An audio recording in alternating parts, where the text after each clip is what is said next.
Hello friend, मैं आनंद राज।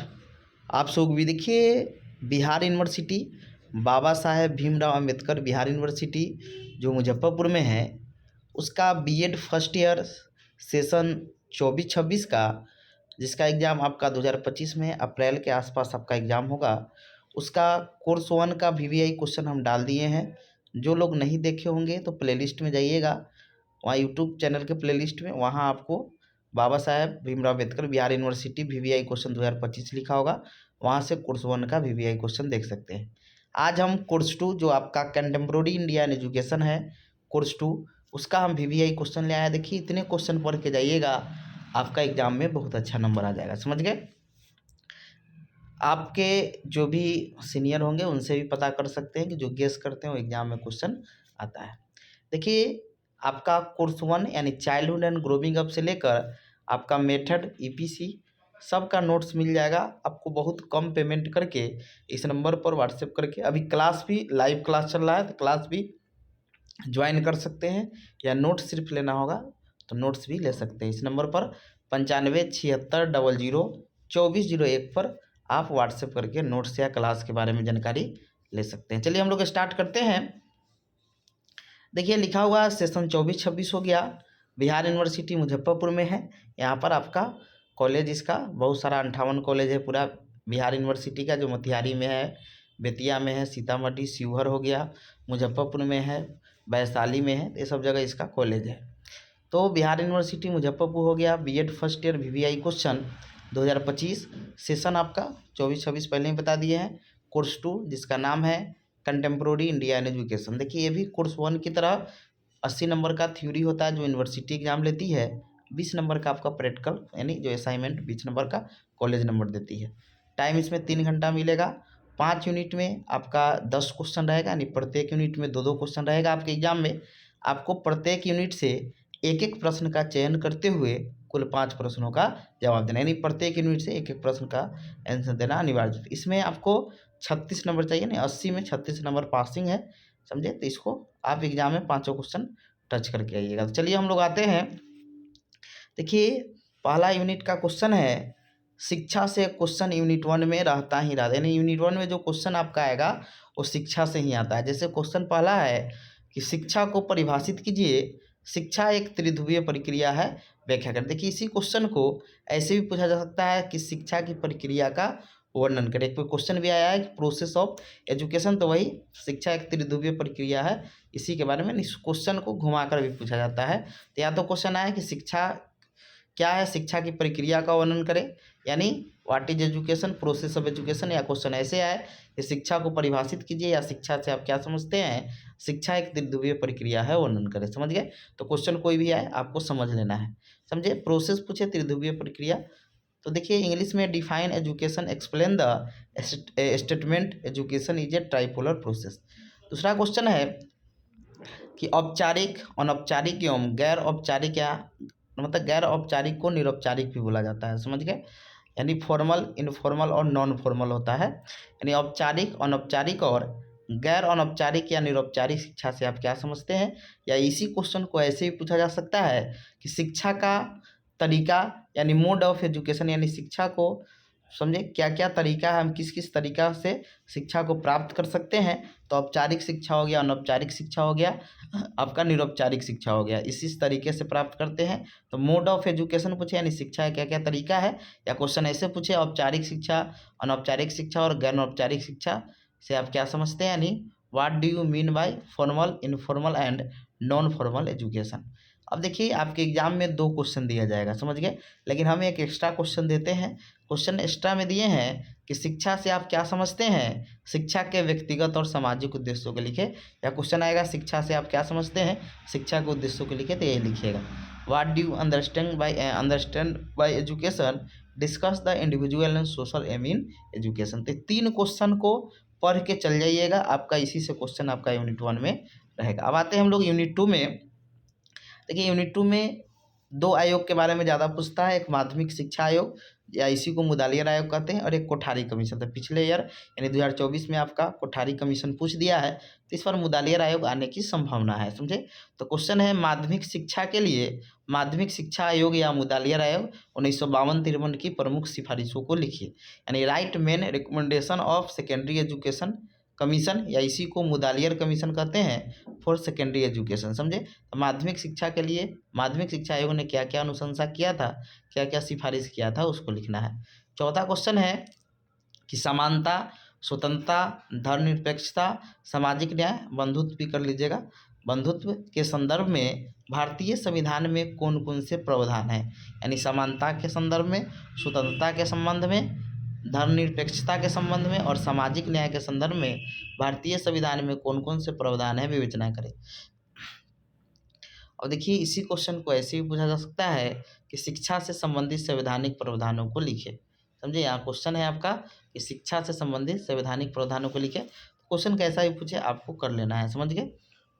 यानी what are the provision in the Indian constitution regarding equality, independence, secularism and social justice. अब आते हैं, देखिए एक्स्ट्रा में एक क्वेश्चन, दो क्वेश्चन तो आपके एग्जाम में रहेगा, मेरे एक्स्ट्रा क्वेश्चन दिए हैं कि आर्थिक विकास से आप क्या समझते हैं, किसी राष्ट्र के आर्थिक विकास में शिक्षा की क्या भूमिका है। अब देखिए इसी क्वेश्चन को ऐसे पूछ सकता है कि आर्थिक विकास और शिक्षा में क्या संबंध है, समझे। तो या तो ऐसे पूछेगा या ऐसे पूछेगा कि आर्थिक विकास से आप क्या समझते हैं, किसी राष्ट्र के आर्थिक विकास में शिक्षा की क्या भूमिका है, यानी what do you understand by economic development, what is the role of education in the economic development of a nation. अब हम लोग आते हैं यूनिट थर्ड में। देखिए यूनिट थर्ड में एक तो आपका क्वेश्चन दर्शन से फिक्स रहेगा, समझे, और एक क्वेश्चन आपका आता है वाद से। पिछले बार आपका आदर्शवाद पूछा था, तो इस बार आपका प्रयोजनवाद या आपका प्रकृतिवाद में से रहेगा। तो देखिए क्वेश्चन है कि दर्शन के विभिन्न शाखाएं की व्याख्या करें, दर्शन शिक्षा से कैसे संबंधित है। यानी क्वेश्चन है आपका कि दर्शन के विभिन्न शाखाओं की क्या करना है, व्याख्या करना है, दर्शन शिक्षा से कैसे संबंध है। यानी इसे पूछेगा कि दर्शन और शिक्षा में क्या संबंध है, वही चीज़ हुआ, समझे। यानी explain the different branches of philosophy, how are philosophy related to education, कैसे फिलोसफी एजुकेशन से रिलेटेड है। इसी क्वेश्चन को ऐसे भी पूछा जा सकता है कि शिक्षा और दर्शन एक ही सिक्के के दो पहलू है, इस कथन की व्याख्या करें। यानी education and philosophy are two sides of the same coin, समझे। तो क्वेश्चन को ऐसे भी पूछा जा सकता है, संबंध वाला को। अब देखिए हम लोग अब आते हैं, एक वाद से बोले हैं, तो प्रयोजनवाद के शैक्षिक विचारों को उल्लेख करें। देखिए कोई भी वाद पूछे इसमें आपका जो मेन इसका इंट्रोडक्शन है, उसके बाद उसका पाठ्यक्रम, शिक्षण विधि, अनुशासन, उसके बाद टीचर, आपका छात्र, ये सब में होता है, समझे। वो आपका प्रयोजनवाद पूछे, प्रकृतिवाद पूछे, आदर्शवाद पूछे, मानववाद पूछे, कोई भी वाद पूछे, आप एक फॉर्मेट बना लीजिएगा, उसी के आधार पर उसको कीजिएगा तो जल्दी आपका याद हो जाएगा। तो प्रयोजनवाद के शैक्षिक विचारों को लिखे, यानी एजुकेशनल आइडियाज ऑफ प्रैग्मेटिज्म पूछता है क्वेश्चन, और इसको आपको रखना है, समझे। उसके बाद आपका आता है एक्स्ट्रा में है दो क्वेश्चन, एक दर्शन से हो गया, एक आपका प्रयोजनवाद हो गया। अब हम लोग आते हैं प्रकृतिवाद के शैक्षिक विचारों को लिखे, समझे। यानी मतलब इसका होगा एक्सप्लेन आपका एजुकेशनल आइडियाज ऑफ आपका नेचुरलिज्म, समझे। तो ये आप कर सकते हैं कि प्रकृतिवाद के शैक्षिक विचारों को लिखे। अब आते हैं हम लोग यूनिट 4 में। तो यूनिट 4 में जो आपका क्वेश्चन आता है, वो क्वेश्चन आपका आता है कि इसको थोड़ा हम बताते हैं, इसमें नहीं है, हम आपको यूनिट 4 का क्वेश्चन दिखाते हैं। 1 मिनट, इसमें कट गया है, 1 मिनट। यूनिट 4 में आपका आता है आपका शैक्षिक विचार, मतलब पूछा जाता है कि इंडियन और आपके विभिन्न से पूछा जाएगा कि कौन कौन इसके शैक्षिक विचार है, और शैक्षिक विचार आपके वो पूछा जाता है, समझे। तो हम शैक्षिक विचार को देखेंगे कि आपका कौन कौन शैक्षिक विचार है, समझे। इसको हम फिर से बताते हैं। तो देखिए एक विदेशी पूछा जाता है और एक आपका मतलब इंडियन पूछा जाता है, समझ गए। तो इसको हम करते हैं, समझे। यानी एक वेस्टर्न पूछा जाता है और एक इंडियन पूछा जाता है।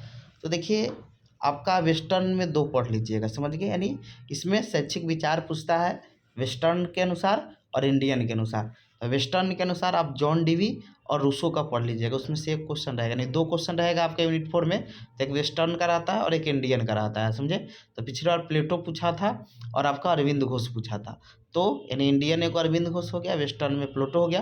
तो जॉन डीवी और रूसो का आप पढ़ लीजिएगा कि जॉन डीवी या रूसो के शैक्षिक विचारों का वर्णन करें, यानी discuss the educational thought of John Dewey या रूसो, समझे। दोनों में से कोई एक पढ़ लीजिए, मतलब पढ़ लीजिएगा, एक आएगा आपका। और इधर आप पढ़ लीजिएगा, इधर रविन्द्रनाथ टैगोर या महात्मा गांधी के शैक्षिक विचारों को लिखिए, समझे। अब विवेकानंद को थोड़ा देख लीजिएगा, समझे। तो इसमें से एक इंडियन आएगा, एक विदेशी मतलब वेस्टर्न आता है। तो रविन्द्रनाथ टैगोर या महात्मा गांधी का देख लेते कि सबका वही होगा, शिक्षण विधि पाठ्यक्रम सब चीज़ का एक ही होता है, सिर्फ सबका डेट ऑफ बर्थ, ये सब जो प्रस्तावना लिखते हैं उसमें चेंज कर दीजिएगा, जीवन जो विवरण देते हैं। तो discuss the educational thought of Rabindranath Tagore या महात्मा गांधी, रविन्द्रनाथ टैगोर का और महात्मा गांधी का, थोड़ा विवेकानंद के बारे में देख लीजिएगा क्योंकि ये भी पूछा गया है, पूछा जा सकता है, समझे। अब हम लोग लास्ट यूनिट में आते हैं। देखिए आरटी तब पढ़ ही के जाइएगा, और बहुत वीवीआई क्वेश्चन है आपका, राइट टू एजुकेशन 2009 बहुत वीवीआई है, इसको पढ़ के जाइएगा कि निःशुल्क और अनिवार्य शिक्षा का अधिकार अधिनियम आरटी 2009 की मुख्य विशेषताओं को लिखिए। तो आरटी अच्छा से पढ़ लीजिएगा। अब आते हैं यूनिट 10वां क्वेश्चन है कि प्राथमिक शिक्षा में सार्वभौमिकरण से आप क्या समझते हैं, यानी what do you mean by universalization of primary education.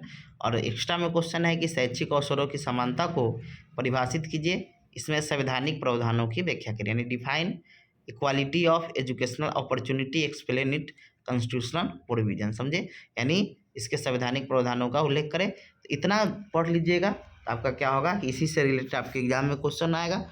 Notes लेना होगा तो इस नंबर पर व्हाट्सएप करके नोट्स ले सकते हैं, 9576002401 पर व्हाट्सएप करके नोट्स ले सकते हैं, समझे। आपको फिर से हम रिपीट कर देते हैं, यूनिट 1 में शिक्षा से क्वेश्चन आता है, यूनिट 2 में एक आर्थिक विकास वाला पढ़ लीजिएगा, संवैधानिक प्रावधान क्या है, और थोड़ा मुद्दा रहेगा। यूनिट 3 में एक दर्शन पढ़ लीजिएगा, दर्शन से क्वेश्चन रहेगा, और एक आपका प्रयोजनवाद पढ़ लीजिएगा, उसका संभावना है, प्रकृतिवाद भी देख लीजिएगा।